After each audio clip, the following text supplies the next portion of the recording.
Hola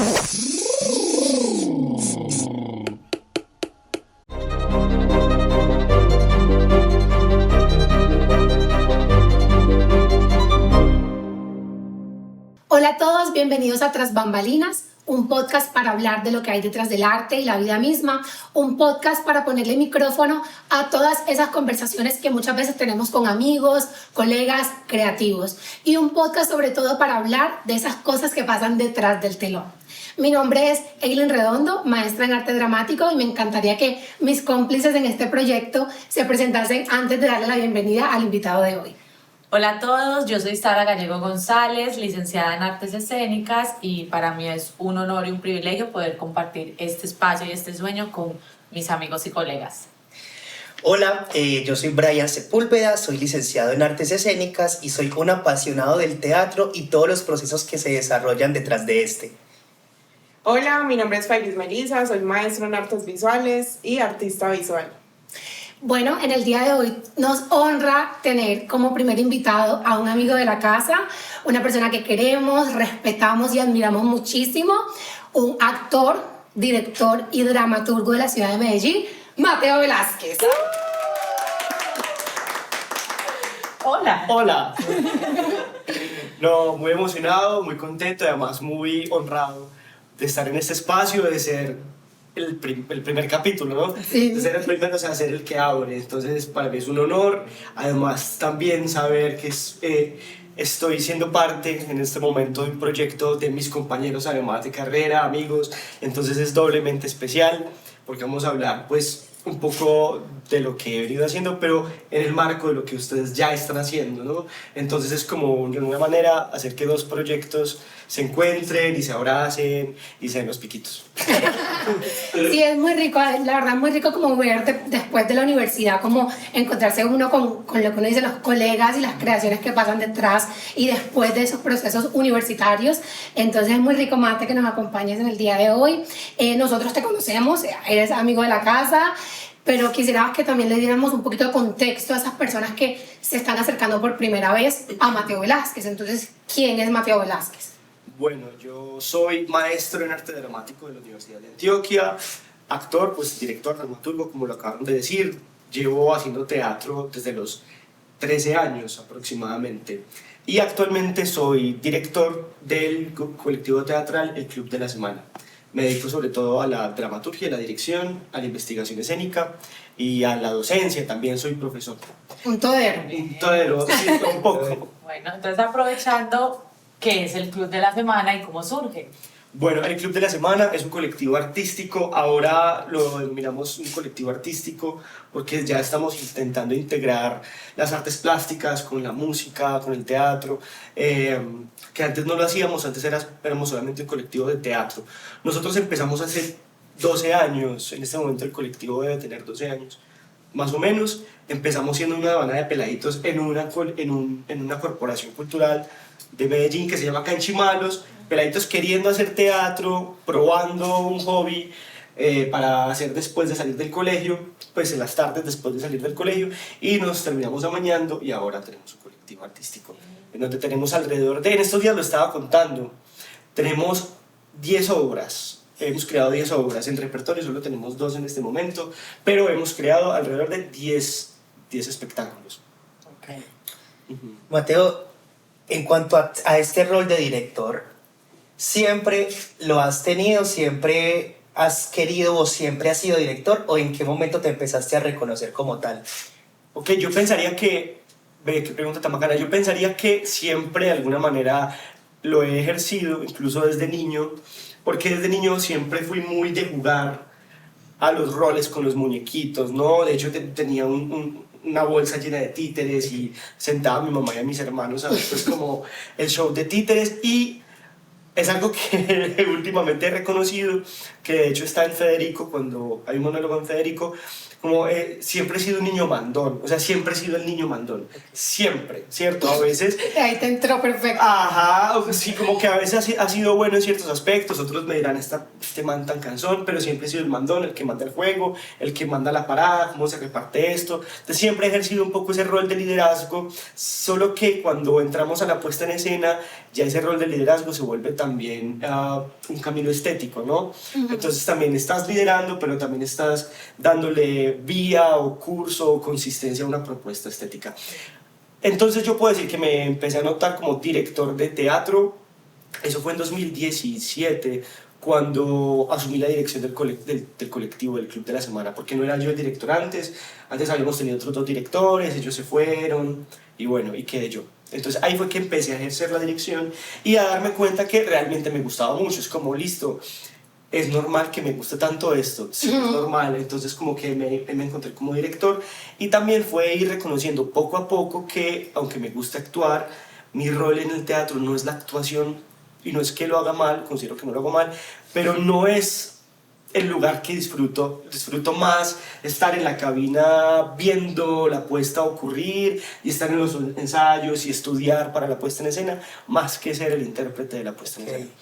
Me encanta que menciones eso porque justo había esa pregunta como, bueno, Mateo es actor también, pero ahora es director. ¿Y qué sientes tú que de pronto ese rol de director como que abarcó, qué cosas llenó en ti que no estaba llenando ese rol de actor?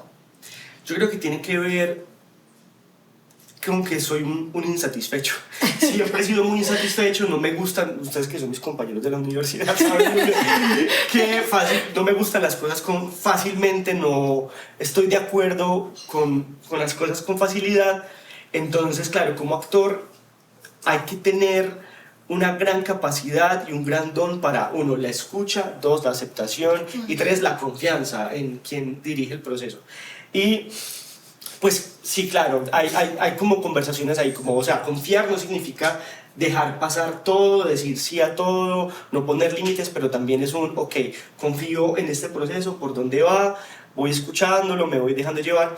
Y a mí eso me costaba mucho y me cuesta mucho como actor. No soy capaz en su totalidad de estar en la escena dejándome fluir. Siempre estoy como actor dentro de la escena pensando, oh, madre, esta luz, esta escenografía de acá, yo creería que debería estar más para acá, esta interpretación de mi compañero le falta. Entonces ahí como actor me empezó como a picar el asunto de no puedo estar en la escena con comodidad, porque ya como director sí puedo ser el niño mandón, ¿cierto? Que decide y pone y propone. Ahora pues mi metodología de dirección no es desde el mandar, por el contrario es desde el dialogar, que es una cosa muy loca. Como actor soy muy insatisfecho, pero como director soy muy de escuchar. Pero bueno, sí, el asunto es ese. Como director encuentro el lugar del control, del poder decidir, del poder ajustar, cosa que como actor no podría hacer, salvo si no lo hago solo con mi trabajo. Es decir, como actor debo seguir las indicaciones del director y escuchar mi propio trabajo y ajustarlo en silencio. Uno como actor no es como, bueno, entonces yo, compañeros, voy a cambiar este movimiento de acá, pues para nada, es tu trabajo, hazlo en silencio, hazlo en escena, ¿cierto? Okay. Y no sientes como que de pronto, o sea, como que eso te juega también en contra siendo director, porque bueno, si tú como actor dices, yo como actor estoy pensando, la luz puede estar acá, y la escenografía puede estar acá, o sea, como controlando un poco cosas que no están dentro de tu rol para controlar, ¿cierto? Que obviamente pueden ser sugerencias que uno da al director, propuestas que uno hace, pero al final del día es el director el que tiene la batuta desde afuera de decir, esto funciona o esto no funciona, ¿cierto? Entonces, de este lado director, ¿no sientes que de pronto te puede pasar que en este rol de dirección y como tú has dicho, en este rol del niño mandón, hasta qué punto eso de pronto interviene en la creación del actor como tal? O sea, ¿qué tanto interviene Mateo dentro de ese proceso individual y creativo del actor, dentro de esa postura de director que está teniendo un control de todo? Sí, yo lo que pienso, o por lo menos así lo vivo hoy como director, ¿cierto? Puede que en unos años sea diferente, puede que en unos años ni siquiera esté dirigiendo, quién sabe. Es el asunto de el actor, para mí, es quien encuentra los primeros materiales, quien hace la investigación del personaje, claro, con algunas premisas de mi parte, y va explorando, ¿sí? Y cuando se está montando, que una cosa es que yo no monto con improvisaciones de vamos a hacer el texto en el escenario, sino vamos a buscar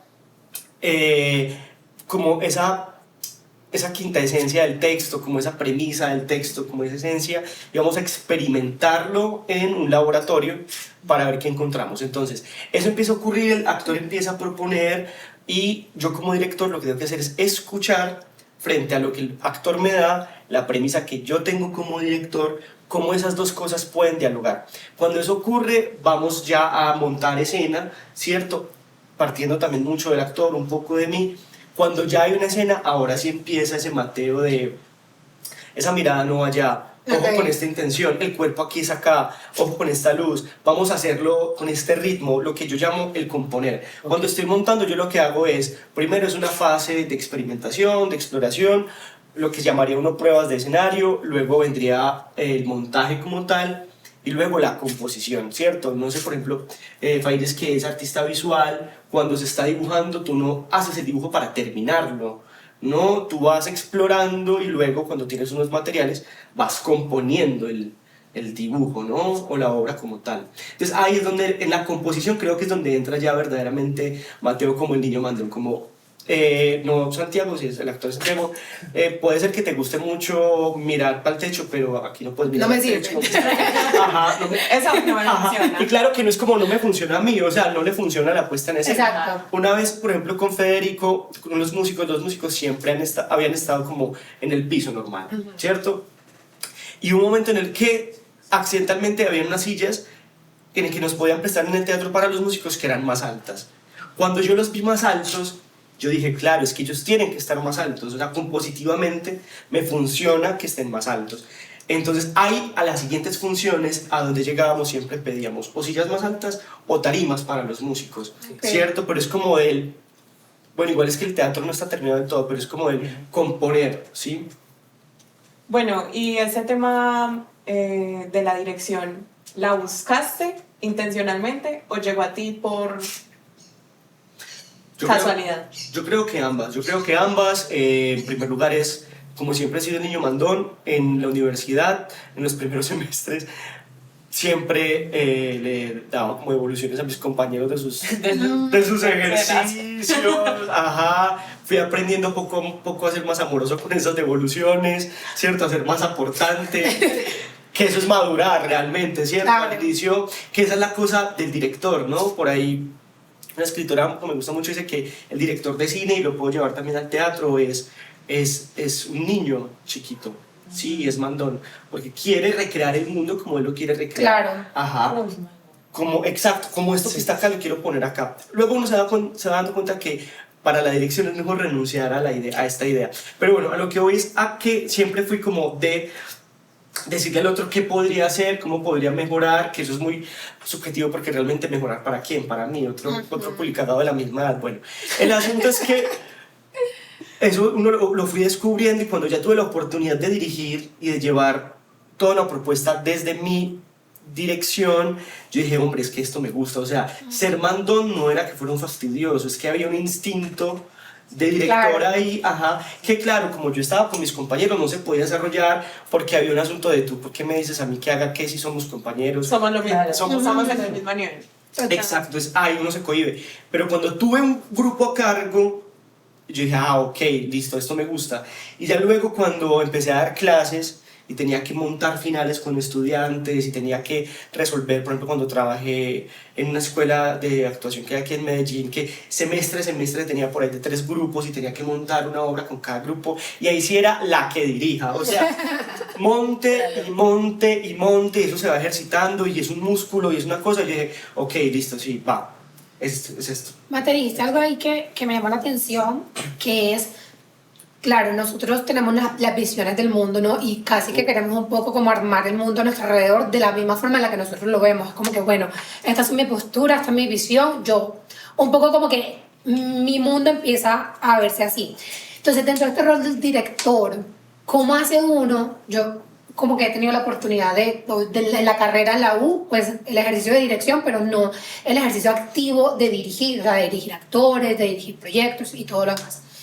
¿Cómo haces tú, como director de teatro, para desligarte de esa visión tuya, o no sé, si consideras que se puede o no se puede, uno de verdad poder desligarse de esa visión de director cuando uno va a ver algo? O sea, ¿cómo hago yo que cuando yo voy a ver una puesta en escena de otro director que es completamente diferente a lo que yo hago, cómo hace uno para, como director, puede uno no quitarse la capa del director y bueno, esto es lo que me gusta a mí, pero no voy a ver exactamente una línea visual, estética, igual a la mía, pero igual puedo reconocer o no cosas de ese trabajo? ¿Cómo lo ves tú? Bueno, yo creo que lo primero es, es muy difícil, yo creo que yo no lo he logrado, pero intento hacerlo y cada vez que voy a teatro o a cine pienso, esto no lo hice yo, ¿cierto? Ok. Claro, obvio, sí, pero esto lo digo es porque para luego poder hablar de lo que estoy viendo, ¿cierto? Como, es que habría sido mejor que la luz no fuera cenital, sino un contrapicado azul. Sí. Amarilla y no Ajá. azul. Entonces me digo a mí mismo, yo no la hice. Me hago entender, es lo que yo hubiera hecho y como yo no la hice, entonces esta apreciación no tiene propósito, ¿cierto? Entonces primero es entrar en ese ejercicio y lo segundo creo que es también abrazar un poco que esa voz de director o de actor o de actriz siempre va a estar ahí. O sea, no es como que yo dejo al actor o al director en la casa Claro. y entro a ver teatro o a ver cine. No, creo que eso es de hecho lo más peligroso. Sí, porque tú llegas a ver teatro con todo lo que tú eres. Claro. Y lo más loco es que no solamente soy el director o no solamente soy el actor, sino que también soy Consumidor. el consumidor, claro, pero también soy amigo, pero también soy amante. Entonces, cuando voy a ver teatro, puede que la obra, afectivamente, cuando hablo de lo afectivo, me refiero a los afectos, a lo que me afecta, afectivamente aminore al director y eleve al amigo, porque lo que está ocurriendo, Claro, lindo eso. ajá, me conecta como el amigo, si es una obra que habla, yo qué sé, de la amistad, ¿cierto? Y me despierta al amigo y aminora al director, y cuando termina la obra yo no puedo hablarte de la luz, no puedo hablarte de la actuación, porque fue Mateo el amigo el que vio la obra. Qué Y lindo. constantemente sí nos estamos yendo hacia ese lugar, ¿cierto? Mira qué linda esa pregunta, ¿quién es? Una pregunta muy linda para hacerse después de ver teatro. ¿Quién vio hoy ¿Quién esta vio obra? la obra? Total. Ajá. ¿Quién de los muchos yo fue el que vio hoy esta obra? ¿Cierto? ¿Fue el director? Ok, listo, fue el director y lo vio así, Pero hombre, hoy lo vio una persona herida porque, yo qué sé, murió recientemente un ser querido y hoy vino alguien en duelo a ver esta obra. Pero no vino como que esta persona vino, sino que la obra lo hizo entrar. Sí. Qué hermoso es, o sea, nunca lo había pensado así, como todos los posibles yo que puede despertar una obra y que muchas veces sí, puede que vayamos ahí sí hay obras como que uno va, como que "Ay, quiero ver me han hablado de esta obra que tiene tremenda escenografía", porque a veces son referencias, ¿no? Como que dice, tienes que ver esa obra súper buena, tiene tremenda escenografía, y uno entra un poco con ese chip, como voy a ver la escenografía de la obra porque todo el mundo me ha dicho que es súper buena la escenografía, entonces uno entra como visionando eso, pero sin saber uno qué va a encontrarse y qué va a despertar en uno. Muy lindo eso. Claro, y yo creo que también tenemos que quitarle la etiqueta de malo al desagrado, porque finalmente el desagrado también está ahí. El desagrado sirve para hacerle entender a uno qué es lo que lo aleja a uno del teatro. Porque cuando te expones todo el tiempo o quieres exponerte todo el tiempo a una sensación de agrado, de satisfacción, entonces no ves las propuestas con transparencia, sino de forma inconsciente. Es decir, por ejemplo, en estos días veía un video de TikTok de una chica que hace videos sobre crianza afectiva, y ella hablaba de la envidia, porque una vez su hija le dijo como, mamá, siento envidia por una compañerita. Entonces la mamá le dijo como, bueno, primero gracias por compartírmelo, es un sentimiento que ha sido muy categorizado como malo, pero hija, si hay algo que nos dice la envidia es que nos está enseñando que hay algo que tú quieres y que te sientes insegura de obtenerlo, ¿cierto? Entonces la envidia es muy importante porque me dice qué quiero o qué me gustaría. Y además de decirme qué me gustaría, me dice a mí, siento inseguridad porque creo que yo no podría tenerlo. Y ahí es donde ocurre la envidia. Entonces ya luego la pregunta es, ¿qué debo hacer para llegar a eso que quiero? ¿Cierto? En lugar de pensar que no. Entonces, el desagrado. Cuando voy a ver una obra y me desagrada porque es muy lenta, bueno, preguntarme qué es lo que me desagrada. ¿cierto? Y eso te acerca más a entender qué es lo que te agrada del teatro y en dónde te encuentras, ¿cierto? Y creo que por eso hay que desmitificar la idea de que el teatro tiene que ser una sensación agradable todo el tiempo y que uno no puede salir insatisfecho de una obra de teatro. A mí me surgió una duda y pasa mucho que uno ve varias veces la misma obra y varias veces sale con sensaciones diferentes. O sea, ¿te ha pasado que sientes que has visto varias veces la misma obra desde diferentes tú? Claro. Ok. Claro que sí, claro. Por ejemplo, Incendios, que es esta obra de Elemental Teatro, yo ya llevo como 7 funciones viéndola. Yo 3. 3. O sea, y es una obra larga. Pero, y me gusta hacer específicamente el ejercicio con esa obra, porque bueno, es de mis obras favoritas de la ciudad. Desde la primera vez que la vi quedé impactadísimo, pero voy cada vez más para ver cómo la voy deslavando. ¿Sabes? Como la ropa la ropa negra, por ejemplo, que la compras, y es súper negra al inicio, y con la primera lavada se va cayendo en negro, hasta que se va deslavando y vas viendo la real tela, ¿no? Y no para que te deje de gustar la ropa, sino para, bueno, no sé, esto es también muy fetichista, pues, pero también para ver la ropa como tal, ¿no? Entonces me gusta hacer el ejercicio de deslavar la obra y desgranarla y darme cuenta qué es lo que me hace llorar. Porque es una obra, creo que es la única obra de Medellín que me hace berrear como un niño chiquito.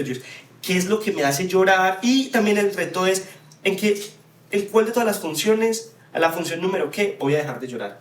En ese momento no voy a llorar más. Porque también es un asunto ahí de autodescubrimiento de qué es lo que esta obra me mueve, que siempre me hace llorar. No ha habido ninguna que no me haga llorar.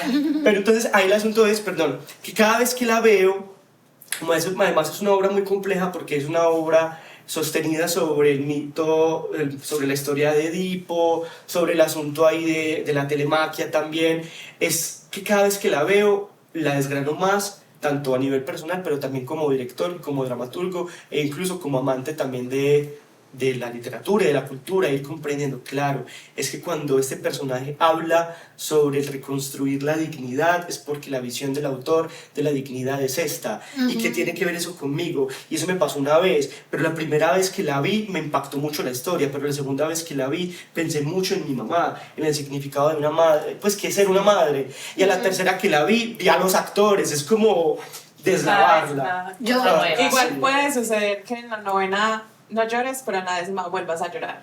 Sí, total. Porque ya es otro tú que está yendo a ver la obra. Sí, totalmente. De hecho, a mí, ahora que lo mencionaba, me pasó con Federico, que creo que lo hablábamos, sin hacer como mucho spoiler, pero yo le decía a Mate, yo vi en Federico, vi esto, y le hice como... Oigan, pero hay que contarle a la gente que es Federico. Bueno, Federico es una obra que nos diga Mateo, que es Federico. Sí, porque aprovechemos ya, como sí, 3 ¿verdad? veces, pero Federico puede ser mi amigo. Mate, contexto, ¿qué es Federico? ¿Quién es Federico? ¿Quién es Federico? Federico es la última obra del Club de la Semana, es una obra que estrenamos en 2023. La estrenamos en 2023, la empezamos a montar en 2022, es el resultado de mi tesis de grado de la Universidad de Antioquia y es una obra que explora por medio de paisajes escénicos. En algún momento del podcast hablamos más de los paisajes escénicos, sería chévere. Explora a través de paisajes escénicos la polifonía de García Lorca. Entonces son 5 escenas, 5 paisajes escénicos en donde exploramos la voz de Federico García Lorca. Mira, las voces, ¿no? La voz del amor, la voz de la infancia, la voz del teatro, ¿cierto? Y es toda una exploración, digamos, lo expandida del paisaje escénico y a su vez también del personaje. Y es una apuesta también por explorar, experimentar e investigar a partir de nuevas estéticas de la recepción, es decir, dónde ponemos al espectador. Mira, aquí Mateo dijo tantas cosas que le vamos a poner una pausa, pero yo quiero que ustedes hagan pausa aquí mental, tengan algunos conceptos que él menciona que los vamos a retomar más adelante, el espectador, los paisajes escénicos, los vamos a hablar. Retomando como esto que venías diciendo sobre esta visión que te pasa con Incendios. A mí me pasó con Federico, que yo fui a verla y yo le dije, Mate, bueno, yo vi esto, y como que hablábamos y conversábamos con eso que yo vi en esa primera sentada. Pero Federico tiene un componente musical muy, muy hermoso. Y yo le dije, yo necesito volver para encontrarme con los músicos. O sea, yo necesito ir a Federico para como que hay muchos elementos que siento que se me fueron, claro, porque yo estaba como ahí en todo lo que estaba pasando. Entonces yo necesito que vaya una nueva Eileen a ver Federico desde un lugar de eso, de los músicos, como de apreciar, porque si están ahí, no están de gratis, que muchas veces lo hemos mencionado y lo hemos dicho, en el teatro nada está de gratis. Entonces yo no quiero perderme la potencia y lo que está poniendo el director ahí, o sea, porque el director ha elegido esos músicos, esa apuesta, o sea, hay algo ahí que yo como espectadora no me quisiera perder, y es muy rico que cuando uno la repite uno dice, ese texto, oye, yo no había escuchado ese texto, porque en ese día tenía la antena y el foro abierto para que ese texto entrara, y no en otro día pasa. Entonces es muy bacano como eso, tanto esas versiones de uno que van y todo eso rico que puede encontrar uno en esa misma puesta en escena, de repetirlo, de verlo. Bueno. Ahora, espérate, qué pena, Sara. No. Sí, es que me haces pensar mucho en él, que no lo había pensado así, en el espectador que se sabe espectador. Y que yo creo que esa es la función, ahora que el cine nos pone como los avances tecnológicos, pues que son avasallantes para los sentidos. Creo que el teatro lo que busca, o el que me gustaría a mí buscar, es que el teatro haga que el espectador se sepa espectador. Total. ¿Cierto? Es decir, que el espectador se salga de sí mismo mientras especta y se vea viendo. Que también me gusta mucho cuando el actor actúa sabiéndose actor. Que le pasa a Santiago, que creo que es de las cosas más maravillosas de Federico, que tú en Federico no logras ver a Federico y a Santiago distantes el uno del otro, y tú no sabes qué es Federico, tú no sabes qué es Santiago, porque es una mezcla en donde Santiago hace Federico y se distancia de... Bueno, entonces el espectador que se sabe espectador y empieza a comprender qué le ocurre cuando ve teatro. Lo mismo creo que ese es un ejercicio muy lindo para la vida en general. Saberse amante, por ejemplo, yo cómo me veo a mí mientras amo, cómo me veo a mí mientras Qué lindo eso. estudio, ¿no? Y creo que es una cosa que es muy lindo que ocurra esto que estás diciendo, porque me hace dar cuenta de que me gusta eso, que el espectador se sepa espectador. Eso es muy lindo, me encanta. Bueno, entonces, si hablamos ya de que te reconoces como director, en tu rol de director, la pregunta ahora es cómo te alimentas creativamente para ser director, o sea, cómo te nutres. Yo creo que uno, ser muy inconformista, lo primero. Lo segundo es ser muy inquieto en el sentido de tener hambre de conocimiento. ¿A qué me refiero con el hambre de conocimiento? Precisamente no dejar que el sesgo crezca. Cuando me enfrento a un proyecto, pensar que el proyecto es una entrada, que además me parece muy lindo, una entrada a una nueva vida. Me hago entender. No pensar que yo hago el proyecto, que yo entro al proyecto creativo buscando hacerlo, sino dejar que el proyecto se abra ante mí y me deje entrar en él y me haga a mí. Esto es infinitamente poético, un poco sí, pero a lo que me refiero con esto es que cuando se empieza a montar una obra o un proyecto como lo que ustedes están haciendo, empezar a querer saber sobre lo que estoy haciendo, lo que llaman la etapa de investigación. Todo esto para decir que hay que investigar. La etapa de investigación, ¿sí? No sé nada de lo que voy a hacer, no tengo ni idea, yo quiero montar una obra sobre termodinámica, yo qué sé, cualquier cosa, y no sé nada sobre este tema. Okay. No voy a pretender montar una obra llena de sesgos. En ese proceso de investigar, uno es eliminar los sesgos, deshacerse de los sesgos y dejarte sumergir en la investigación, no como una actividad de voy a sentarme 2 horas a leer sobre esto, sino que eso se vuelva tu día a día. O sea, que se vuelva el único tema al que puedas hablar. De verdad, pasa, es una cosa muy loca. Entonces, por ejemplo, con Federico, literalmente yo desayunaba, almorzaba y cenaba a Federico García Lorca. Y no solamente porque estuviera leyendo mucho sobre él, sino que todo lo que yo viera tenía que llevarme a una atmósfera, a una sensación, a un acercamiento con lo que podría ser ese proyecto. Por ejemplo, en ese momento fue que me acerqué a Pedro Almodóvar, ¿cierto? ¿Y qué tiene que ver Pedro Almodóvar con García Lorca? Pues que son españoles, sí, pero ahí hay un asunto también de una voz, de una fuerza en la voz, de los exiliados, de los amputados. Cuando hablo de los amputados me refiero a la gente que han hecho menor, de lo no dicho, y eso me acercó un poco a entender, o sea, poder decir que Pedro Almodóvar me ayudó a comprender García Lorca, ¿no? Entonces también tiene que ver un poco con el sumergirme en esa bruma del proyecto que estoy haciendo, por lo menos en la etapa de la investigación. Bien puede ser que uno como director sea un inquieto que ve mucho cine, que lee mucho, que va mucho teatro, bien puede pasar eso. Pero puede ser que uno sea un obsesivo también. Yo creo que soy más del obsesivo. Y ustedes que me conocen un poco, soy más cuando encuentro algo me obsesiono mucho con eso. Y eso se va acumulando en una biblioteca de referentes que al final del día, cuando estoy enfrentando otro proyecto, digo, ay, pues madre, la película que había visto hace 8 años sobre esto otro, venga para acá. Pero tiene que ver con la obsesión, ser inconforme y ser obsesivo. Creo que es por ahí. ¿Y sabes qué pasa? Yo siento que es como ponerle un filtro un poco a la forma en la que uno ve y lo que ve. No sé si, yo creo que a todos de pronto nos ha pasado un poquito que, digamos, cuando uno quiere comprar algo, a mí me pasa, o sea, como que voy a buscar algo y yo no sé, quiero comprar unos tenis para correr, no sé. Y he visto en páginas web, y creo que esta es la parte de la investigación, ¿no? Tú ves un montón, y un montón, y un montón, y vas viendo diferentes marcas, diferentes precios, y estás ahí como haciendo toda la investigación, y luego me pasa que voy en la calle mirándole los zapatos a todo el mundo. Como que va uno como que nunca había puesto tanto el foco en lo que la gente se pone, pero es porque inconscientemente lo estoy buscando, y voy poniendo el foco, hasta que un día digo, ve este.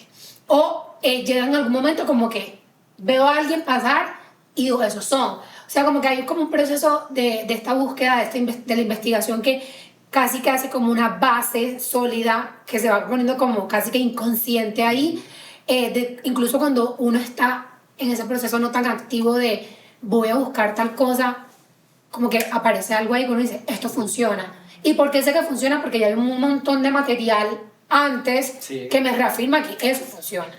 Eso es lo que llaman el horizonte de expectativas, este asunto de que es un sesgo finalmente, o sea, ahí está sesgada, un sesgo, digamos, lo positivo, pues no hay sesgos positivos ni negativos, bueno, en fin, está sesgada en esta búsqueda, ¿no? Y esa búsqueda se te vuelve un sesgo y se te vuelve un filtro para ver la vida, y ahí es, o sea, lo que pasa comprando unos tenis pasa también a la hora de crear. Claro, sí que según toda esa información que ya tengo, como que se crea ¿sabes? Como un contexto, ¿no? Como un marco ahí. Y con ese marco miras la vida. Así como cuando uno está enamorado, que la vida de verdad es un bolis. Pues cuando uno está enamorado, nada es caro, todo es cerca, uno ve a todo el mundo bonito, uno ve lo lindo del otro. Pero cuando estás entusado, vuelve el marco, vuelve ese marco de referencia. Ajá.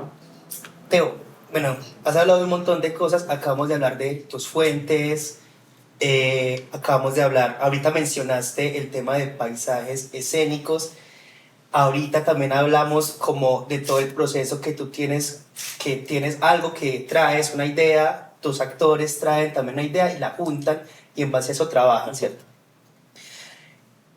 Quisiera que nos hablara más a profundidad como de todo esto. Primero, como una fuente o una pregunta se transforma en una idea de creación, como un elemento estético, como algo que está bullendo, pero que todavía no se sabe concretamente qué es. ¿Cómo es ese proceso hasta ya tener consolidada esta idea, esta puesta en escena?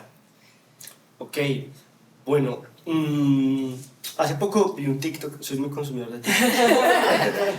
Pero buen TikTok.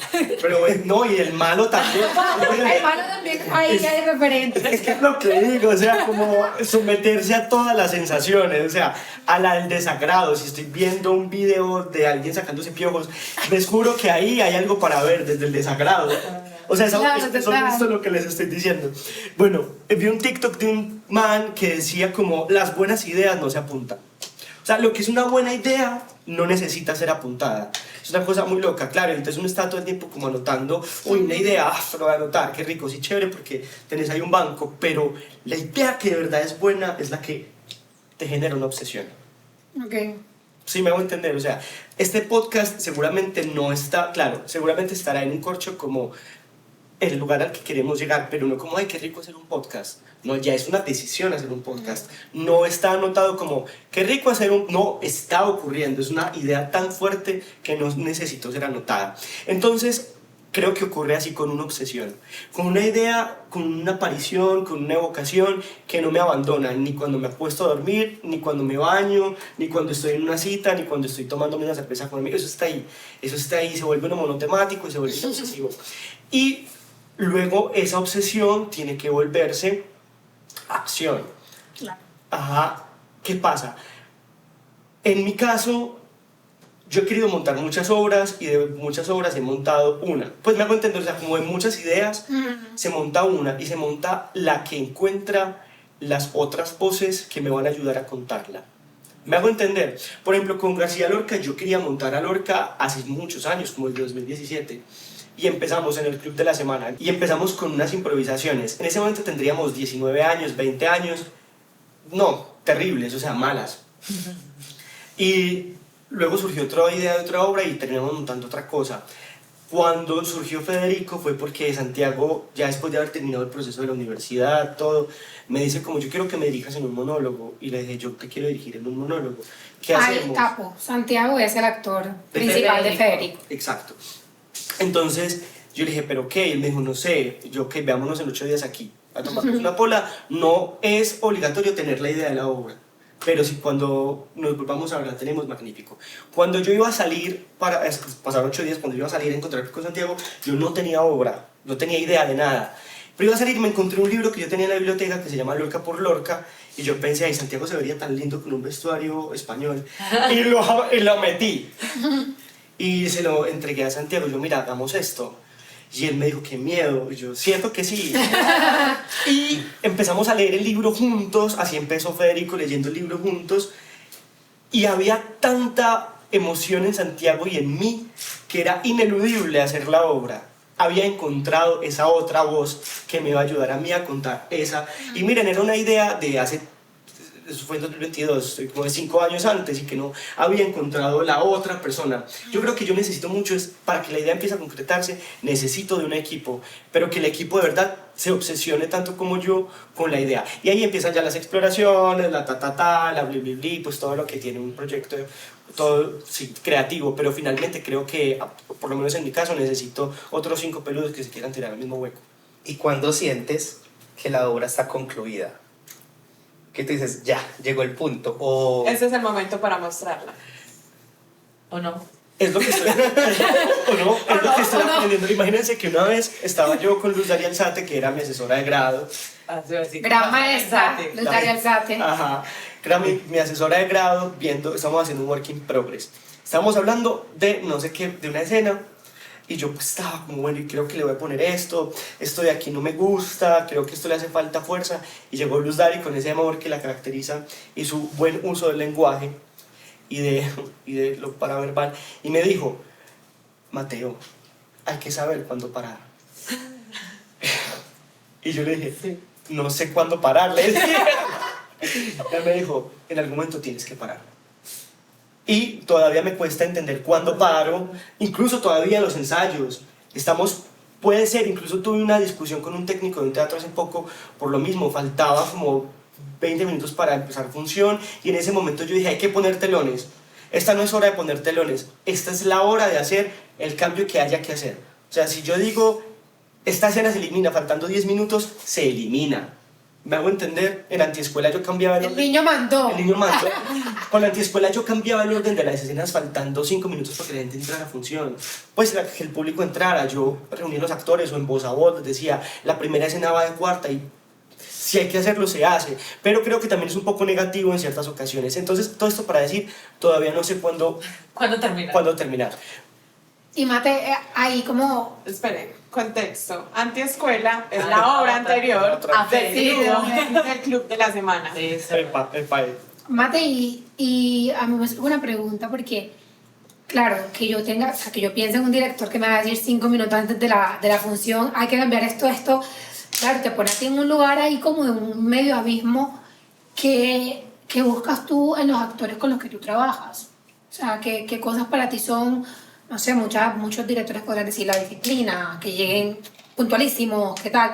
Pero para mí hay algo como un riesgo, un abismo, que lo pensaba yo cuando vi Federico también, que de pronto más adelante lo podemos hablar, que yo le admiraba y que se lo dije a Santiago, que lo hablaba contigo, que para mí en Federico hay un gran, como que a nivel del actor, hay una gran valentía porque yo lo siento todo el tiempo como en un abismo, por todo lo que pasa, ¿no? por la apertura que tiene en sí la pieza y cómo involucrar al otro, que hay como que se abre un abismo que yo, la espectadora, que estoy siendo espectadora, que estoy sentada viéndolo, pero que al mismo tiempo estoy siendo la actriz que digo, ¡qué miedo! O sea, si esa fuese yo, estaría como literalmente sintiéndome a punto de tirarme un acantilado, porque son demasiados, un poco huecos que tiene que el actor estar dispuesto a rellenar o no.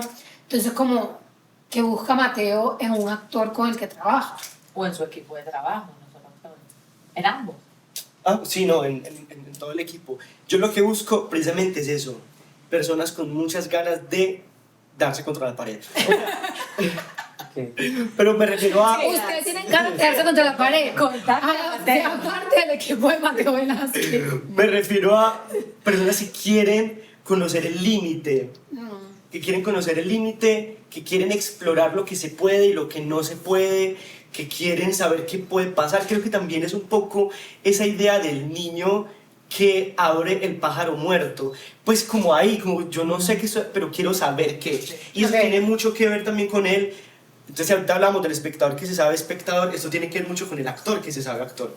Me hago entender, un actor que se sabe que es actor y que se observa en el ejercicio de la actuación es un actor que quiere vivir el riesgo, porque quiere saber hasta dónde más va a llegar.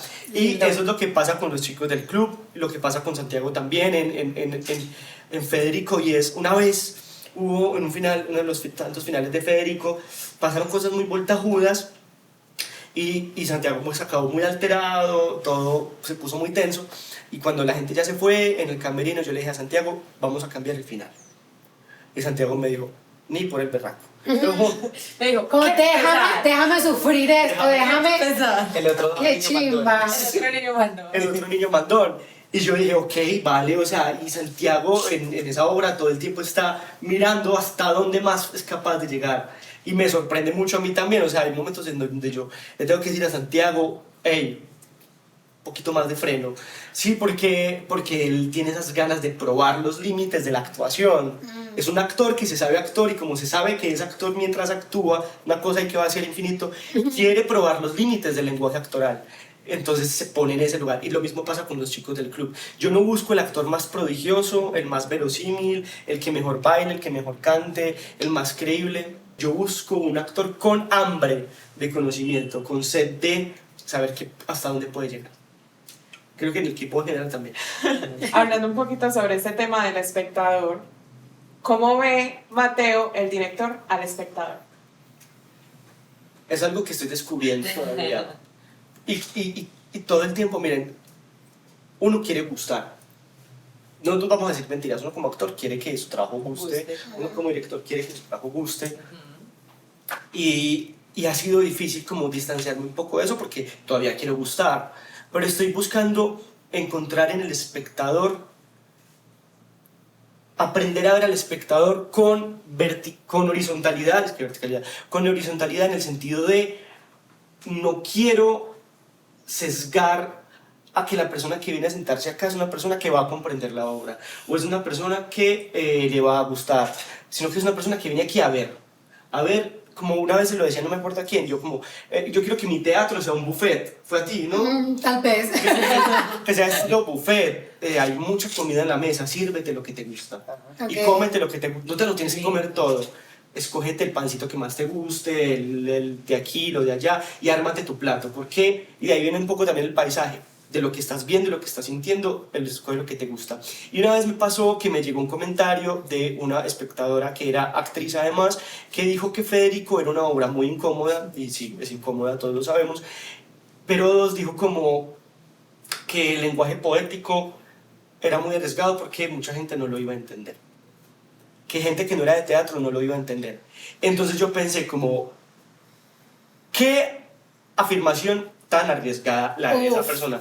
Muchísimo. Sí, porque píllense, si yo digo que solo los actores o solo la gente de teatro va a entender la metáfora, estoy diciendo que los otros no tienen el conocimiento para entenderla. Ajá. Y como yo digo que el otro no, cuando yo señalo la ignorancia del otro, enaltezco mi inteligencia, pero tú no sabes si el otro es más inteligente que tú. O sea, de alguna manera u otra decir que el otro no va a entender el lenguaje porque tú sí lo entiendes, te pone en un lugar de exceso de confianza. Y es como, él puede entenderlo perfectamente o no, ¿tú qué sabes? Y que además es como subestimar de una forma grandísima al Al espectador. demasiado. No siempre pasa, pero a veces pasa que sentimos nosotros como que los colegas o la gente con la que uno hace el teatro, pues va como con ese lente de eso, de yo lo entiendo porque yo hago parte de este mundo. Entonces, en uno de esos ejercicios como de obra de teatro que hicimos dentro de la U, a mí me pasó algo muy maravilloso. Yo soy de Cartagena, pues en Cartagena no es como acá en Medellín, que hay como una oferta semana a semana, todos los fines de semana de teatro, donde tú puedas ir y demás. Y mi mamá vino de Cartagena, una mujer que pues en su vida ha visto teatro, que eso no es el parche con el que ella creció, es algo que no hace en Cartagena. Ella vino muy linda a apoyar a su hija. Y en esa puesta en escena, alguien que es del teatro se me acercó a preguntarme una cosa como que era un código que no era claro, que no sé qué, había como una pregunta y como que eso tan encriptado que eso no se entendió y no sé cuántas. Y luego yo hablando con mi mamá, ella me dijo, hija, yo creo que tú estás hablando de esto. Y lo entendió todo. Y a mí se me eriza la piel ahora de decirlo y pensarlo porque mi mamá, o sea, fue como que yo la miré y la pensé como alguien que fue con los poros abiertos a dejar que lo que estaba pasando le pasara. Y ella dijo, yo creo que tú estabas hablando de esto. Como que ella como muy temorosa, como, sí, estoy en lo correcto. Y yo, ma, eso es.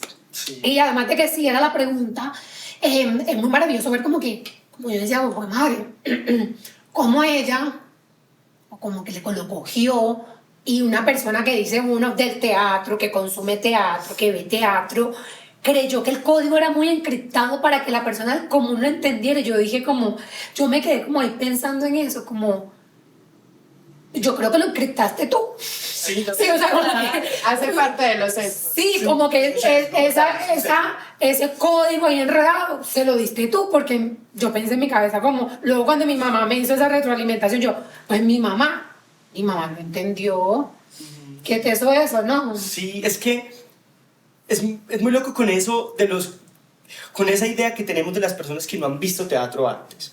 Claro, hay gente que de verdad nunca ha estado en contacto con el teatro, vale, está bien, pero los seres humanos leemos el mundo, ¿cierto? Total. Al estar acá sentados y mirar a quienes están detrás de la cámara, yo puedo decir cosas de ahí, ¿cierto? Como, hay un chico y una chica, Cleme y Zeta, que están detrás de la cámara. La forma en la que se viste Zeta es radicalmente opuesta a como está vestida Cleme, ¿cierto? Yo puedo decir muchas cosas del mundo y esto no es una obra de teatro. Claro, es una lectura. Es una lectura del mundo y el teatro no está por fuera del mundo. Entonces, por tal razón, cualquiera puede ver teatro, porque el teatro ocurre en el mundo, no ocurre en la Es estratosfera. que yo diría que una persona no tiene que saber de carros para entender que es un carro. Exacto. Funciona lo mismo. O sea, no se tiene que saber sobre teatro para disfrutar teatro, o para entender o para ver. Exactamente. Y que el teatro no es solamente para entenderlo, sino que hay una cuestión de vivirlo, de afectarse. A mí me pasó eso con Federico. Yo con Federico no entendí todos los monólogos, pero yo cuando salí con un montón de sensaciones, llorando, feliz, era rarísimo. Y durante la obra me agobié, me alegré, es maravilloso eso. Me decía, ¿qué hago? Es que eso es maravilloso porque eso es maravilloso. Mira, como que a uno, creo que hacemos parte de alguna forma de este mundo teatral, uno creo que inconscientemente intenta decodificar las cosas.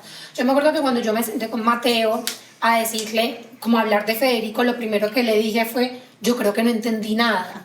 Me recuerdo perfecto y le dije, yo creo que no entendí nada, Mate. Le dije, te voy a decir como más o menos las lecturas que yo hice para ver como qué, porque a mí me pasó también, yo digo, si tú me dices que te diga un texto preciso de la obra, me corchas. Pero yo te voy a decir todas las sensaciones que pasaron por mí. Y entonces, cuando empecé a hablar, luego Mateo me vio como, lo entendiste, o sea, como que fue lo que no entendiste. Está perfecto. Claro, como que muchos de esos paisajes que queríamos transmitir, que queríamos poner, los leíste.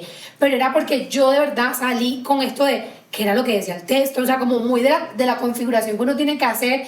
Y yo dije, no, pues yo sentí esto, como mucho de lo que me atravesó. Y me pareció muy lindo porque cuando lo hablábamos y empecé a pensar cosas que pasaron en la escena, como, ay, en este momento cuando el actor hizo tal, y yo le dije a Mateo, es que eso no es de gratis, porque tal cosa. Cuando se lo dije a él, en ese momento fue que lo pensé como, wow, o sea, pude entender esa parte de la escena porque me acuerdo la sensación que tuve cuando pasó. O sea, me acuerdo cuando eso pasó en escena, yo me sentí como, esto está raro. Y ese sentir como, esto está raro, luego me quedé pensando y le dije, eso que pensé que estaba raro, le dije, eso no es de gratis. Y como que se me prendió el bombillo, o sea, después, como 4 o 5 días después de haberme visto la obra, sentí como, me la pillé. O sea, me llegó después, pero es porque me acordé de cómo me había sentido y era como así, como que, bueno, dejé un poco a la actriz que necesitó configurar el mundo y entender el texto y dije, no, pues yo me sentí rara, algo debió haber pasado ahí porque me sentí tan rara, lo que tú decías como de, bueno, ¿qué es lo que me incomoda? ¿Qué es lo que me desagradó ahí? Y luego sentir, oye, me la pillé. Aquí me hiciste pensar, ves, qué bacano, pero es tan bueno conversar. Pensar en el primer hombre o la primera mujer que habitó el mundo y que vio el cielo y vio las estrellas y no las entendió, que vio la montaña y no la entendió, que vio los pájaros y no la entendió y lo único que pudo sentir fue miedo. Entonces empezó a darle narración a lo que veía para entenderlo y tener menos miedo. Quien no entiende, lo único que puede hacer es temer, ¿cierto? Y es muy loco porque quien busca en una obra entenderlo todo, busca no tenerle miedo a la experiencia, o sea, no tenerle miedo a la obra, ¿cierto? Pero quien busca entender, quien le busca encontrar el mito a lo que no entiende para no temer, lo que hace a la vez también, de alguna manera u otra, esto lo estoy pensando acá, es distanciarse un poco, protegerse un poco de la experiencia. Entonces, si yo entiendo lo que veo, entonces puedo tener un poco de control sobre lo que veo, puedo tener un poco de control sobre lo que escucho, y es un poco también entender es una actividad de la defensa, y el espectador hoy está muy lleno de escudos y de defensas, creo también, y por eso Federico es una obra peligrosa y se siente peligrosa, y por eso me decían que es incómoda, porque claro, no es que es incómoda, es que es peligrosa, porque te dice, no entiendas, vívelo, como se vive un bosque, como se vive un lago, como se vive el mar, ¿cierto? Y el mar no se entiende, el mar, o te metes en el mar o te sales, pero no lo entiendes. Y quien busca entender al mar, pues enloquece. Pero sí, como que lo estaba pensando un poco desde ahí, que el entender es como el escudo para no tenerle miedo a una obra de teatro. La gente debe pensar que van a ir a Federico y los van a coger a... Muchachos, quizás. Vaya. Yo se le decía a Mate y yo, sí, a mí como espectadora me cuestan ciertos como procesos donde no estoy cobijada bajo la oscuridad. Claro, porque lo pensaba como que en la escena al actor lo cobija un poco el reflector, y ese reflector que te protege y te encandila y te deja ciego del público muchas veces. Hay como una gran protección que se siente en la escena desde ese punto, ¿no? Como que estoy acá, en mi caja, jugando a lo que yo tengo que hacer, ¿cierto? Y a su vez el espectador está protegido por esa oscuridad de, acá estoy yo de este lado, no, pero ¿qué pasa cuando el reflector está ahí, puesto en el espacio, y acobija al actor, y acobija al espectador? Y es, o sea, a mí como Aileen actriz que se vive Aileen espectadora, se siente un vacío muy grande como de uno, como estar en ese limbo que cuál es la mitad, o sea, cuál es mi sombra, cuál es esto, en qué momento se divide, que yo sé que no sé cuándo pasar o no, y eso está abierto. Entonces, a mí me encantaría preguntarte, ¿en qué momento el espectador empieza a hacer una pregunta para ti? O sea, como listo, yo soy Mateo, soy actor, estoy en el Club de la Semana, paso luego a ser director del Club de la Semana. ¿En qué momento tú dices, ve, y el espectador qué?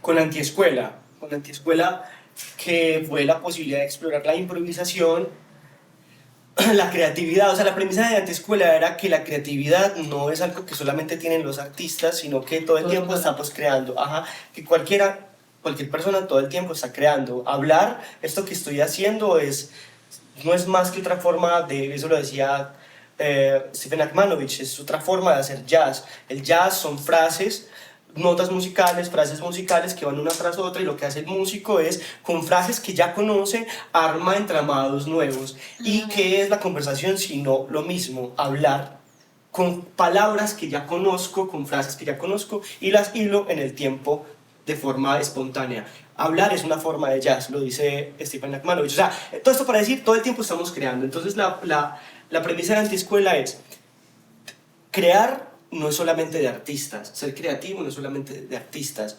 Y yo les dije a los compañeros del grupo, les dije, ¿cómo le vamos a decir eso a los espectadores y los vamos a tener sentados mirando? Claro. Si la premisa es que todos podemos crear, pues que todos creemos, metámoslos a todos. Y ahí empezó la cosa. Pero entonces, como uno es obsesivo, como uno es mañoso, entonces empezó a ocurrir que me fue llamando más la atención nuevamente el espectador que se sabe espectador, el actor que se sabe actor, el creador que se sabe creador, el director que se sabe creador, que quiere entender los límites de la dirección. Pues madre, ¿hasta dónde puedo llevar yo esto?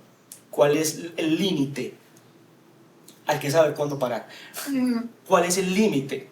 Y llegó Federico. Nuevamente, vamos a explorar otro límite, o sea, otras posibilidades de esta misma pregunta. Y en el estudiar eso, en el ser consciente de lo que se hace, fue que comprendí un poco más este asunto de lo que es ver teatro, de lo que es ser espectador, de lo que es leer una obra de teatro, bueno, y de todo esto. Y por eso fue que ocurrió, realmente ocurrió por experimentar con ellos y que me gustara. Yo tengo 2 preguntas súper claves sobre este tema, y es, la primera, te las voy a decir, o sea, te voy a decir la primera, me respondes, y la segunda. La primera es, ¿qué lugar tiene el espectador en la obra? El espectador tiene el lugar de hacer parte de la experiencia, ¿cierto? O sea, no solo de vivirla, sino de crear experiencia.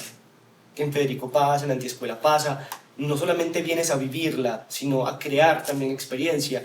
Para Simón, que es el que diseñó las luces, y para mí cuando estamos en la cabina, ver Federico cada noche es un abismo, y ver cómo los espectadores entran a crearnos experiencias a nosotros también, y entre ellos, o sea, nosotros te ponemos a ti, tú nos pones a nosotros. Entonces, para mí creo que el lugar del espectador, por lo menos en mi búsqueda, en este momento, es también como un creador de experiencias. Vamos a co-crear, que también de ahí viene un poco la idea de la obra abierta de Humberto Eco, pero que también de alguna manera u otra toda obra es abierta, porque entonces tú lees un libro y el libro tiene unas elipsis, tiene unos vacíos, porque un escritor no puede narrar el mundo entero.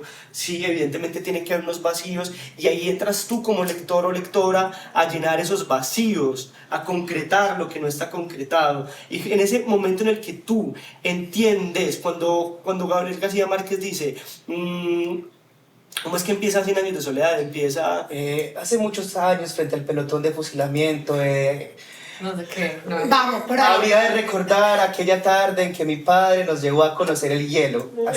es algo súper abierto, ajá.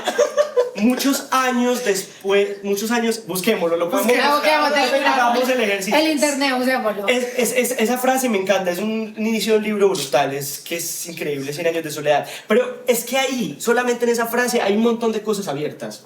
Un montón de cosas abiertas que tú como lector o lectora tienes que ayudarle a Gabriel García Márquez a narrarlo.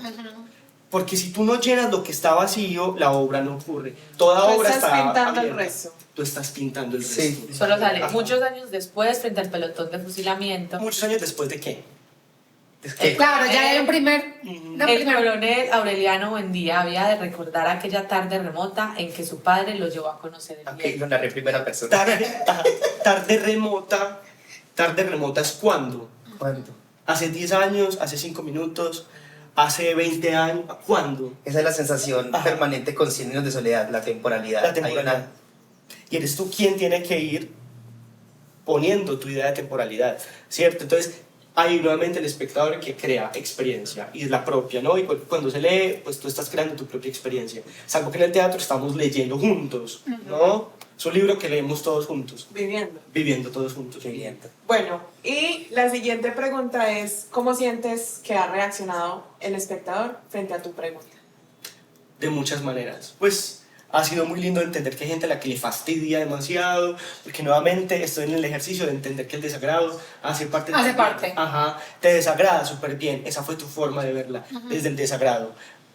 Hay gente que se emociona demasiado y las conmueve mucho a un punto en el que yo nunca me llegué a imaginar que podría suceder, y para mí eso también es magnífico. Entonces también luego me hago la pregunta de, Nea, ¿qué está pasando con esta persona que llegó aquí? ¿Quién vino hoy a ver esta obra Sí, a mí. que salió de esa Yo por el manera? verano de Federico, yo. Ay, qué Sí, total. comentario. ¿Cuál Sara Sí, vino a ver? comentario. ¿Cuál Sara vino a ver hoy? Que Sara vino a ver hoy esta obra. Total. Porque, por ejemplo, me pasó que alguien fue y dijo como, una amiga, como no pude con la obra porque estoy muy enferma. Ok, listo. Me hago entender. Pero entonces, bueno, es eso, como es chévere ver como todas las posibilidades de reacción. Hay unas que en la antiscuela pasaba una cosa muy loca, es que la gente que se incomodaba mucho se iba. Entonces al final de cada función, con los actores nos encerrábamos en camerino a contar y a reírnos. Bueno, ¿cuántos se fueron hoy? ¿Cuántos se fueron hoy? Hoy se fueron 3 más que ayer. Ya es como un asunto de quiénes son los que verdaderamente aguantaron. Bueno. ¿Y tú sientes que esto es una línea que tú quisieras como director seguir explorando? Como esa pregunta para el espectador. Probablemente sí, no sé si de la misma manera, pues no sé si poniéndolos a participar de una forma como tan drástica, no lo Spoiler. sé.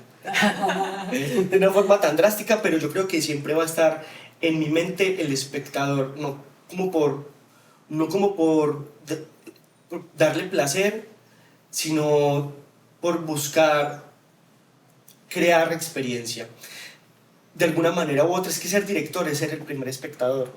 Entonces cuando diriges eres espectador y piensas para es que no lo puedes esquivar. Y ahorita que estamos hablando como de Federico, y hemos hablado muchísimo de Federico porque es tu trabajo más reciente, lo hemos tenido en teatros últimamente aquí en Medellín. Y a mí me gustaría saber como tú, que eres el director de Federico, que has creado Federico, que eres el primer espectador, y que hay ese riesgo tan grande en Federico, y lo hablo también como mucho de lo que yo viví. ¿Tú qué le dirías como a alguien que, bueno, está escuchando todo esto de Federico y dice, bueno, me encantaría verlo cuando lo vuelvan a presentar o no, pero que tal vez está, como yo, un poco temerosa de sentirse esa espectadora como al vacío? Como que le dirías tú a esa persona que está ahí como con miedo de sentarse en la butaca sabiendo que cualquier cosa es posible? Bueno, yo podría decirle que si después de invitarla a ver Federico me dice que no, la puedo invitar a un safari, ¿cierto? Pues Un safari. a un safari, sí, porque es como, es el miedo, es que nuevamente es el miedo, ¿cierto? De lo que pueda ocurrir. Y puede que te encante, o puede que definitivamente digas, qué mierda esto, ¿cierto? Pero por ejemplo, yo soy una persona muy miedosa, soy muy miedoso y me da mucho miedo los animales grandes con colmillos. Súper específico. Sí, súper. O sea, Tigres y sus derivados. El primo, el tío, el papá, esa familia, esos. Pero me encantaría ir a un safari. ¿Cómo no me encantaría ver a un león así? O sea, claro, y en su hábitat natural.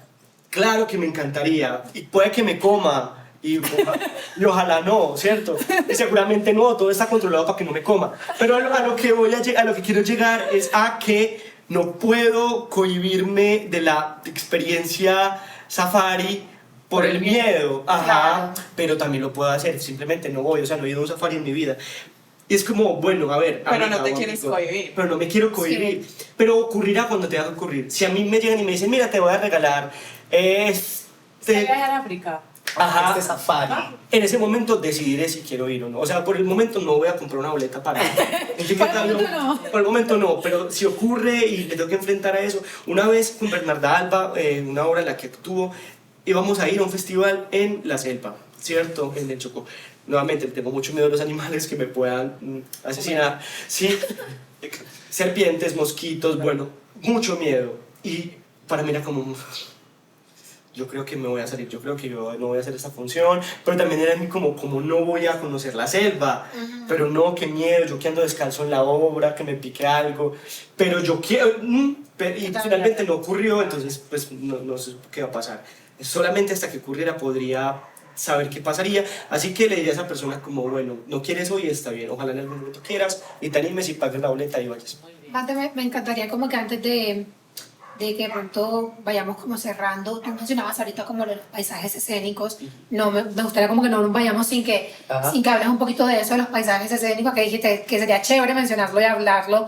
¿Qué te gustaría como contarnos de esa pregunta de los paisajes escénicos de García Lorca? Bueno, el paisaje escénico es un concepto que sistematizó Lehmann en su libro Teatro Postdramático. Él lo nombra paisaje escénico o poema escénico, ¿cierto? Aquí en Medellín, o sea, no soy el primero en hablar de paisaje escénico aquí en Medellín. En Violencia de Anamnésico nombran a las escenas poescenas. Creo que es una deriva para decir también poema escénico. Ajá. En Federico le llamamos paisaje escénico porque así lo nombra Lehmann también. El paisaje escénico lo que busca ya no es, pues, vuelvo a la me gustó mucho, busca atender a la idea de la escena como eso que no se comprende, que no te vinculas a ella a nivel intelectual, sino a nivel afectivo. Es decir, te vinculas a ella a través de lo que sientes. Lo mismo que les decía ahorita, tú no entiendes. Tú ves un colibrí con una flor y tú ahí no hay nada que entender. Además, pues que ya se estudió, bueno, pero ahí no hay nada, y lo que te captura, lo que te prenda no es entenderlo, es el paisaje, me hago entenderlo, cómo te afecta. Y tú luego no estás como, listo, no, el colibrí está volando, no, nada, tú estás dejándote Mueve afectar. las alas, Tantas revoluciones por minuto, no te importa. O incluso si empiezas, sí. Ajá, si empiezas a hacerte esas preguntas es porque ya te afectó Claro, ya hubo ahí una pregunta, algo que te movió a saber cuántos vuelos da esta cosa. Ajá. Pues pucha, ¿cuándo va a parar? Lo mismo, tú no entiendes el mar, tú no entiendes, entonces ahí va el paisaje nuevamente. El paisaje escénico es eso, que tú no buscas vincularte en un primer momento con lo que estás viviendo a través de la razón, sino a través de los afectos. Mi mamá cuando vio a Federico en el estreno me dijo, ay hijo, yo no entendí nada, pero lloré mucho. Hay algo ahí que la afectó. Ajá, hay algo ahí que la afectó. Ese es el paisaje escénico. Entonces miren que en Federico ocurre que es ahí donde se desbaratan muchas personas porque es como no entiendo. Una vez alguien me dijo como, es que yo no entiendo por qué está llorando, o yo no entiendo por qué se afecta como se afecta, de dónde viene para que se afecte así. Hombre, es que esa idea de que el personaje, además que el personaje es muy de lo dramático, pero esa idea de que el personaje lo tiene que afectar algo anterior, no lo atiende el paisaje escénico. Ok. El paisaje escénico atiende el llanto como llanto. Como suceso que pasa ahí, Ajá, aquí y como ahora. acontecimiento. Sí. Exacto, como acontecimiento. Es muy performático el paisaje escénico, además. Mate, entonces yo te pregunto, aquí como esta gran pregunta para ir cerrando, como decía Eileen, ¿cuál es la trasbambalina de crear una obra en la que el público está involucrado? Hay mucha inquietud. De mucha inquietud, de mucho temor, pero también es como, como cuando uno va a encontrarse con la persona que a uno le gusta mucho. Eso que uno siente, que uno no sabe esa persona. Hiciste un match en Tinder, bueno, yo qué sé, vas a verte con alguien, la primera cita. Tú no sabes quién va a llegar. O sea, en el teatro nunca sabemos quién va a llegar, pero tenemos esa frontera ahí que nos protege como actores, sí. Ajá, del que está ahí sentado y si le gustó bien y si no de malas. Pero yo estoy aquí protegido por este reflector, por esa tan llamada cuarta pared, que me parece muy reduccionista ese concepto, pero bueno. Y está protegido por eso, pero aquí no hay nada que nos proteja. De hecho, la búsqueda es el contacto. Entonces es como, madre, yo estoy esperando a esta persona aquí en este café. ¿Será que me va a besar? ¿Cómo será? ¿Besar rico? Claro. ¿Mal aliento? ¿Será que me voy? ¿Lo dejo plantado? No. Y si todo eso ocurre en la clase. El pelo, la camisa. Ajá, todo eso ocurre. De hecho, en una función nos pasó que llegaron muchas personas de la tercera edad y yo estaba así.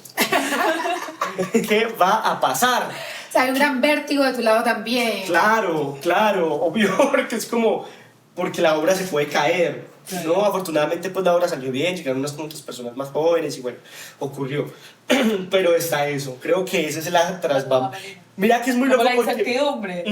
que ahí se subvierte la idea de la transbambalina, Ajá. porque, claro, esa idea de la transbambalina es una imagen muy fetichosa y una imagen muy morbosa del espectador por saber qué ocurre detrás de. Ajá. Pero aquí yo estoy hablando del actor que quiere saber qué ocurre detrás de la puerta de entrada de la sala. ¿Me hago entender? Sí. O sea, la transbambalina de Federico es de los espectadores, ni siquiera del actor. Es una cosa muy loca. La vimos nosotros es, ¿qué está pasando allá?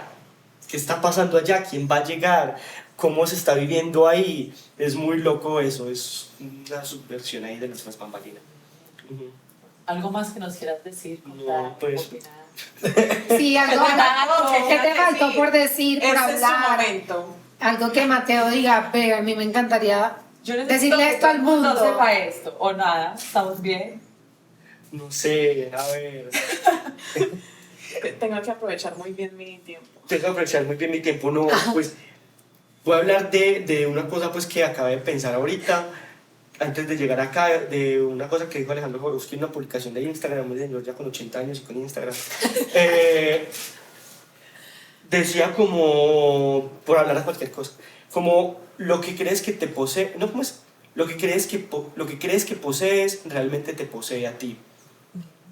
Y eso en muchos sentidos, como queremos poseer dinero, entonces es que el dinero es el que me está poseyendo. ¿Sí se dice poseyendo? Pues sí, como es el dinero el que me tiene. Poseído. Ajá, Me tienen poseído. me tiene poseído. Pero entonces eso en ese nivel, pero también en el nivel, por ejemplo, del arte, y hablemos de este podcast. Queremos hacer un podcast, queremos hacer realidad un podcast. En ese mismo sentido, es el podcast quienes los está haciendo a ustedes también, ¿no? Y eso es lo lindo del arte. Quiero hacer arte y mi obsesión es el arte y mi obsesión es la creación y creo que tengo arte. Entonces es el arte quien me está sosteniendo a mí en este momento. Entonces es como una gran pregunta y una gran reflexión sobre lo que creemos o queremos poseer. ¿Qué quiero poseer en este momento? Claro, todos queremos poseer dinero, es una necesidad, pues, básica, ¿cierto? Y esa pregunta pues la podemos saltar porque ya todos lo sabemos, pero ¿qué es lo otro que quiero poseer? Quiero poseer el amor, quiero poseer a alguien para amar. Entonces, ¿qué es lo que está jugando el amor en mi vida en este momento, no? Y que en ese orden de ideas el arte para los artistas, incluso para los no artistas, es tan vital y tan importante porque finalmente si lo tenemos, él nos tiene y nos sostiene. Muy bien. ¡Qué lindo! Mato, muchas gracias por aceptar la invitación, por acompañarnos. A nosotros nos hace muy feliz que seas nuestro primer invitado. Ay. Y pues no, nada, gracias a todos por vernos, por escucharnos. Los invitamos a que nos sigan en nuestras redes sociales, en @trasbambalinas.podcast, @colectivoartopía. Cuéntenos por ahí dudas, preguntas, qué invitados les gustaría que estuvieran acá con nosotros, sugerencias, estamos abiertos para todo tipo de cosas. ¿Alguien quiere decir algo más? Nada, y envíennos ideas, que a quien quieren, que quieren que hablemos con esas personas. Esto es un proyecto que apenas está empezando y tenemos muchísimas ganas de que siga por muchísimo más tiempo y creo que ustedes van a ser fundamentales para alimentar esto. También, por favor, sigan a Mate. Claro, más de tus redes. Súper. Mateo Beloa, el colectivo es @el Club de la Semana, así pegadito. Bueno, Recuerden que todas las opiniones son súper bien recibidas. total. Hasta el desagrado. Hasta el desagrado, total. Todo es ganancia, así que gracias, Mate, por haber venido. Y ustedes por invitarme. nos vemos entonces Tras tras bambalinas.